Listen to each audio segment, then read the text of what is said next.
আমাদের দেশের যারা পয়সাওয়ালা মানুষ গ্রামে, তারা এলাকার বা গ্রামের গরিবদের খাওয়াই দাওয়ায় উপকার করে, অনেকে আছে উপকার করে, কিন্তু তাদের একটা উদ্দেশ্য আছে যে এরা আমার জনবল, এরা আমার বাহু, হ্যাঁ, এরা আমার লাঠি শক্তি, হ্যাঁ, এদের উপকার করব, এদেরকে খাওয়াইয়ে দাও, এদেরকে পুষবো যাতে করে একটা ডাকে দৌড় দিয়ে আসে।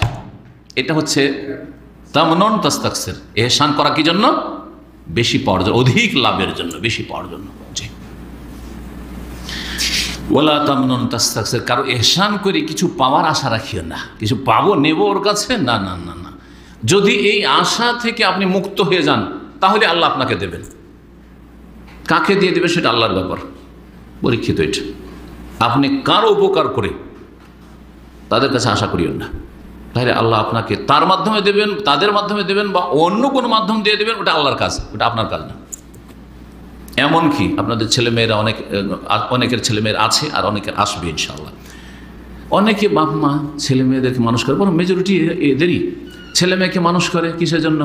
ছেলে মেয়েকে শিক্ষিত করব আর তাদেরকে ভালো একটা কিছু করে দেব যাতে করে তারা প্রতিষ্ঠিত হতে পারে। একসময় যখন আমরা বুড়ো হয়ে যাব, কাজকর্ম করতে পারবো না, তখন এরা আমাদের দেখাশোনা করবে।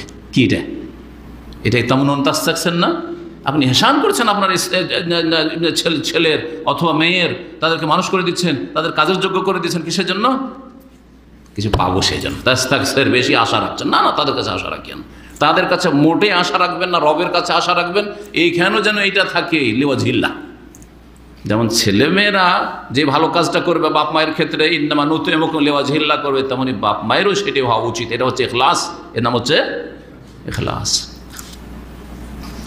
আর কিছু বাপ মা আছে তারা হয়তো ছেলে মেয়েদের কাছে এই ধরনের আশা রাখে না, কিন্তু আর একটা জিনিস আছে, সেটাও ইখলাস নয়, সেটা মানবতার খাতিরে, মানবতার খাতিরে, সামাজিকতার খাতিরে, হ্যাঁ, নিজের একটা সুনাম হবে, এই সুনামের খাতিরে আমার ছেলে মেয়েগুলো যদি মানুষ হয়ে যায়, শিক্ষিত হয়ে যায়, আমার একটা সুনাম হবে যে আমার ছেলেরা এত উন্নতি করেছে, এই করেছে, সেই করেছে।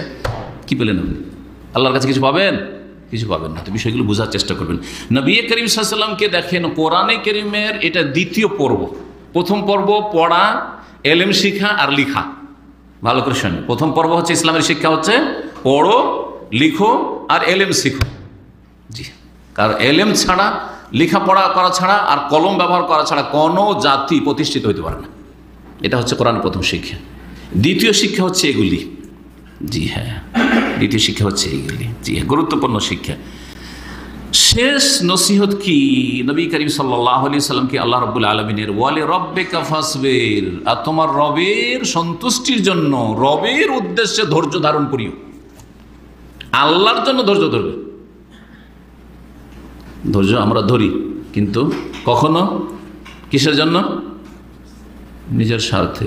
ধৈর্য না ধরে যদি উত্তেজিত হই তো আমি ক্ষতিগ্রস্ত হব। ও আমাকে আমার ক্ষতি করেছে, আমি যদি ক্ষতি করতে যাই তো বড় রিয়াকশন হবে, আর উল্টা আমি মার খাবো। তাই নিজের লাভের জন্য, রবের জন্য নয় এ ধৈর্য ধরা। হ্যাঁ, ধৈর্য ধরলেন আত্মীয়তার খাতিরে, তুমি আমার আত্মীয়, সেই জন্য। ধৈর্য ধরলেন বন্ধুত্বের খাতিরে, তুমি বন্ধু মানুষ, আমাকে কষ্ট দিয়েছো, যাক মেনে নিলাম। এ না, ওয়ালি রাব্বিকা, বুঝেন ভালো করে, কিসের জন্য ধৈর্য ধরবেন? আল্লাহর জন্য ধৈর্য ধারণ, আল্লাহ সন্তুষ্টি, ইখলাস।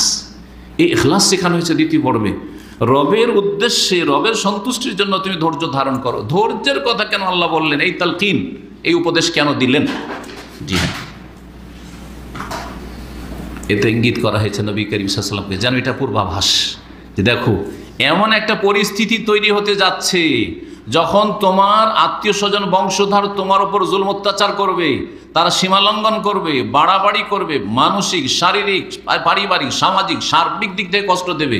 তখন তোমাকে কি করতে হবে? সবর করতে হবে, ধৈর্য ধারণ করতে হবে। রেডি হয়ে থাকে। এখন কোরআন তোমার উপর নাযিল হচ্ছে, মানে কি করতে হবে? রবের সন্তুষ্টির জন্য ধৈর্য ধারণ করতে হবে, ধৈর্য ধারণ করতে হবে। তায়েফের লোকেরা, জি হ্যাঁ, এই করবে। ওহদের প্রান্তে তোমার বংশের লোকেরা, কুরাইশরা তোমার দাঁত শহীদ করবে, মাথা জখম করবে, কত তোমার সাথে দুশ্মনী করবে, তোমাকে তোমার মাতৃভূমি থেকে, মক্কা থেকে বিতাড়িত করবে, তোমাকে রাতের অন্ধকারে জান বাঁচিয়ে পালিয়ে যেতে হবে। জি হ্যাঁ, জি হ্যাঁ, তোমাকে তাদের বিরুদ্ধে অস্ত্র ধারণ করতে হবে, জিহাদের ময়দানে মজবুত হয়ে দাঁড়াইতে হবে, যদিও সংখ্যালঘু তুমি থাকবে। ওয়ালি রাব্বিকা ফাসবির, সবসময় ধৈর্য ধারণ করতে হবে, ধৈর্য ছাড়া কোনো পাই না। যে কোনো জায়গায় ধৈর্য ধারণ করতে হবে, প্রস্তুত থাকো। তো এতগুলি কথার মধ্যে বিশেষ করে মোটামুটি বললে দুটো নির্দেশ রয়েছে। আয়াত তো কয়েকটা, ইয়া আইয়ুহাল মুদ্দাসসির সম্বোধন করা, কুম ফানজির, হ্যাঁ, রব্বাকা ফাকাব্বির, সিয়াবাকা ফাতাহির, রুজ্জা ফাহজুর, ওয়ালা তামনুন তাস্তাকসির, ওয়ালি রব্বিকা ফাসবির। কয়টা আয়াত হলো? 7টা হবে।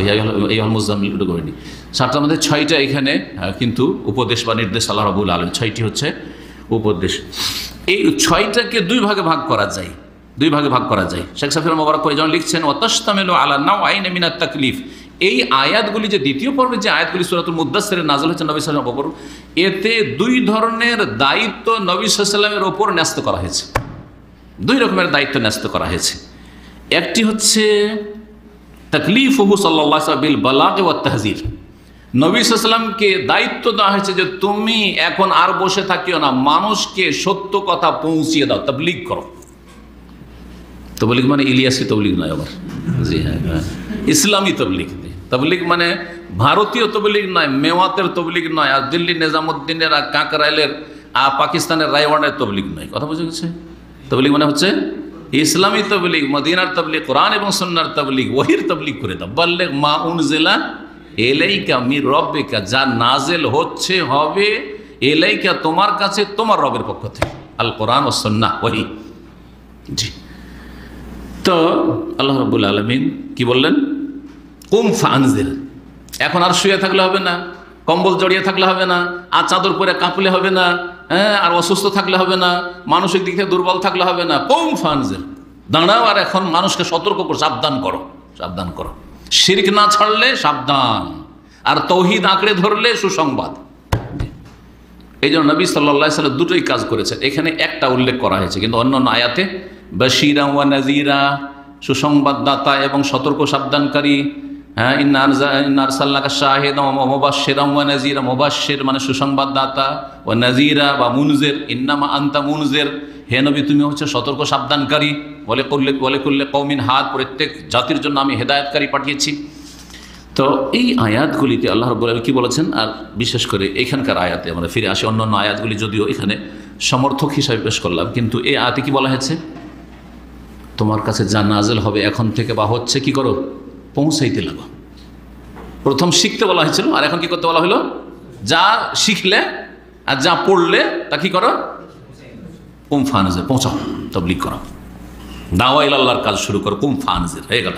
আল্লাহর আযাব থেকে সতর্ক সাবধান করো, যদি তারা ফিরে না আসে আল্লাহর দিকে, যদি তারা শিরক মুক্ত না হয়, যদি তারা তৌহিদবাদী না হয়, যদি তারা গোমরাহি মুক্ত না হয়, যদি তারা তোমার আনুগত্য না করে, ওয়াহির বিধান না মানে। জি, দ্বিতীয় ধরনের যে নির্দেশটি এই আয়াতগুলির মধ্যে রয়েছে সেটা হচ্ছে আল্লাহ রাব্বুল আলামিন নবী সাল্লাল্লাহু আলাইহি ওয়াসাল্লামকে আর এক দায়িত্ব দিয়েছেন যে তুমি নিজে আমল করো। নিজে কি করো? আমল করো।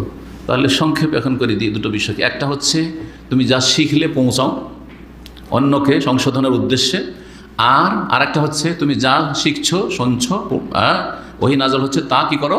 বাস্তবায়ন করো, তার প্রতি আমল করো। নিজে আমল করা আর আমল করে অন্যকে শিখানো, পৌঁছানো। জি হ্যাঁ, এই দুটোকে সূরা আসরে বলা হয়েছে দ্বিতীয় এবং তৃতীয় পর্বে ঈমানের পরে। ইল্লাল্লাযিনা আমানু, তারপরে ওয়া আমিলুস সালিহাতে, নিজে আমল করো, ওয়া তাওয়াসাউ বিল হাক্কি, আর হকের কথা অন্যকে উপদেশ দাও। জি, উপদেশ দাও। তো এই ছিল দ্বিতীয় পর্বের আল্লাহ রাব্বুল আলামিনের দিক নির্দেশনা বা আল্লাহ রাব্বুল আলামিনের নির্দেশ। এখানে আজকের আলোচনা শেষ করছি।